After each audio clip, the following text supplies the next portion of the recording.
Maulang hapon sa inyo mga kabayan. Ay, kita nyo mag-aaray. Ako may papakita naman sa isang masarap na luto. Pang minindal, pwede rin pang hapunan. Ay, di panalo-panalo. Rin tayo magpapansit ngayon. Kantaon at bihon. Ayan, pinainita natin itong ating talyasing ito. Naglagay na tayo ng karikit na mantika. At tayo muna mag-uutay, magprito diyan. Na rin mga taba ng baboy. Na rin mga pinagbalatang arin may karikit na laman. Gagawin natin pan-toppings mamaya. Ayan, ayan na may inas ng ulat. Lagyan ko ng karikit na paminta. Piprito lang natin din. Papapagmantikain natin. Palulutungin natin mga kabayan. Ay, ano yung special life? Ano ba naman na rin hapong rin maulan? Ay, masarap yung mga minindal na papagarne. Ayan utay-utay ng nalutong yaat. Nakikita nyo, nalabas na kanyang mantika mga kabayan. Kaya ating kinukulog din, ang lumambot-lambot din agad. At nang isa gayon makuha natin yung pinakamantika niyan. Pero hindi natin lalahat yan mamaya sa ating pagpapansit. Yan at hinahango at yun, dahil babawas na ng mantika doon. Binabawasan natin mga kabayan sa inyong napapanuaw. Ito na namang napakasarap ngayon. Sasakutsan na tayo niyang ating bawang na yaan. Ako, napakabango tunay namang dipid mo wala sa mga papansitin. Ito sibuyas na ito. Isasahog na rin natin. Kako nga, ang lulutuin natin ay pinaghalong pansit kanton at bihon ala sarboyet. Ayan mga kabayan. Sana ipanuorin nyo hanggang dulaw. Maya-maya ng karikit tayo makakapag-shoutout hindi yan. May marami na ulit nagpapa-shoutout. Gusto ko ding ibalik naman nga at sa galing magbigay pugay din tayo sa mga patuloy na nanunur at sumusuporta.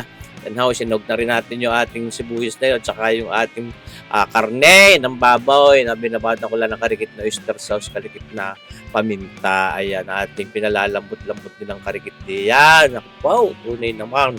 So, marsipaw. Naman ang mga kabayan ko nag-iingay na naman si Sir Boyay. Yan, isasawag natin ngayon itong ating ginat-git na carrots na yaan para may gulay. Meron natin para palambutin yung diya. Dapat yun i-crunchy. Maligat pa rin ang mga gulay na ating sasangot sa inyo na rin natin yung ating sayutay sa inyo napapanuor.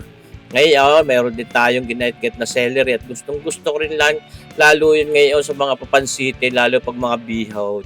Yung ating celery, napakabango, pampatanggal umay din. Sabi ko sa inyo mga kabayan. Gaya yan nagsarap. Dito lang, pwede na Ngayon ito, may ginit-git din tayong mga pinag-hangyaan, pinag-banakalan niyang ating repulyo gayaan, mga kabayan. Talaga namang para ang ating gulay ay kumplitaw. Siyempre, sasawag naman natin itong atay na itong karikit. Para may nilagay din ng karikit itong karne ng baka.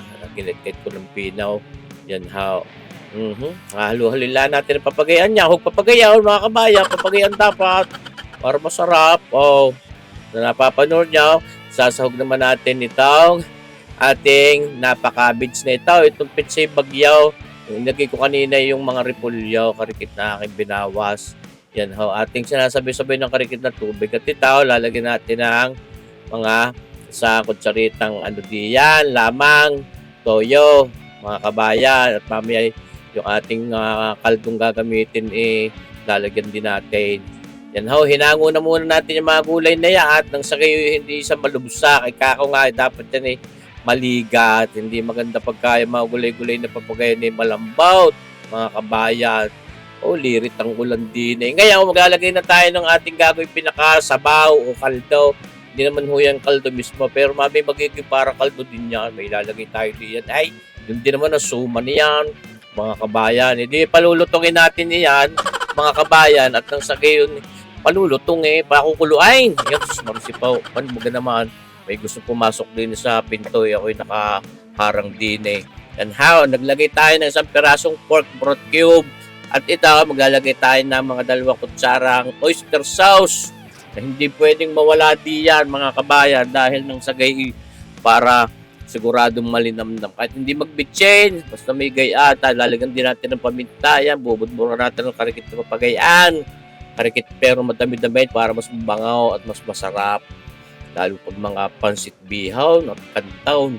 Binubulak na natin papagayaan at ito lalagyan natin ng mga kulang-kulang 1 kutsarite ang asukal na puti. Walang pula Kaya una nating yahalbos diya kung tutuusin itong ating pansit canton. Yan ho. Mas gusto ko ho yung ganyan sistema at yung ating pansit canton, kalimitan naman yung mga tuyong gayan.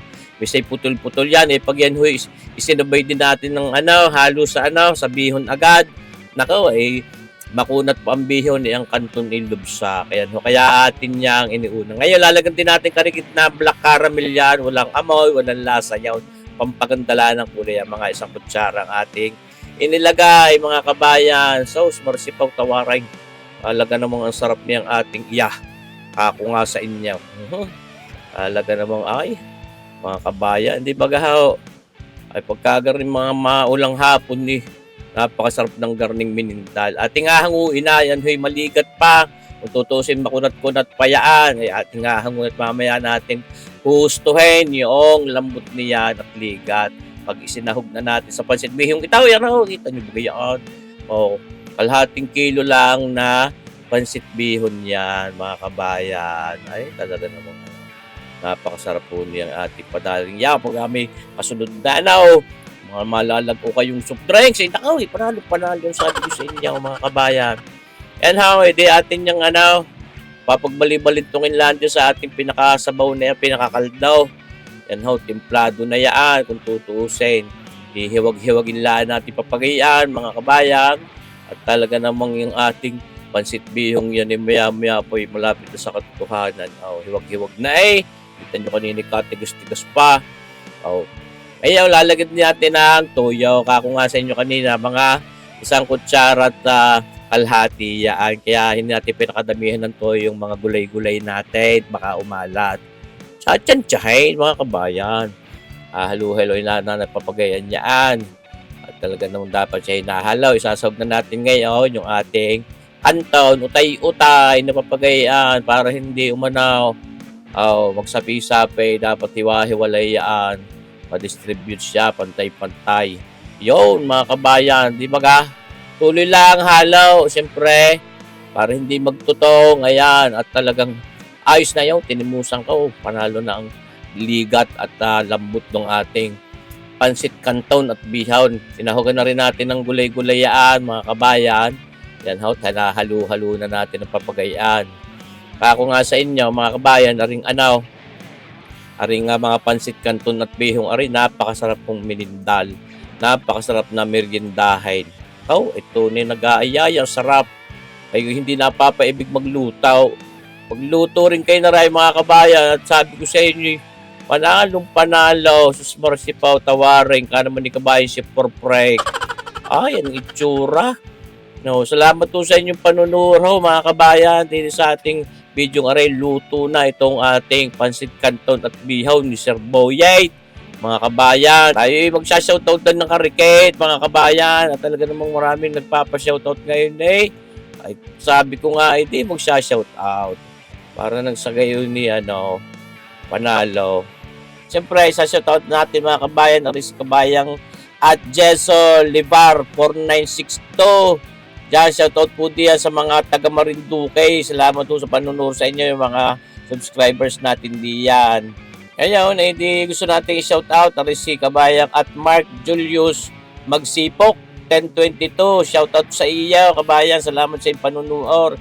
Si kabayang at Marjo Villamor 3338. Shoutout diyan sa mga magbabarik ng Antipulo. Yan ho, mga kabayan. Sarap magbarik, mga taga Antipulo. Shoutout sa inyo, syempre. Salamat sa panunod. Diyan, mga kabayan, binubudburan natin ngayon ng itong ating mga pinalutong na mga pinagbalatan at taba ng baboy kanina. Pampalutong at pampasarap ng ngata. Ayan ho, may crunch. Siya yung mga kabayan, sa susunod na ulit, isa-shoutout yung iba. Maraming salamat sa panunod. Mabuhay tayo. God bless.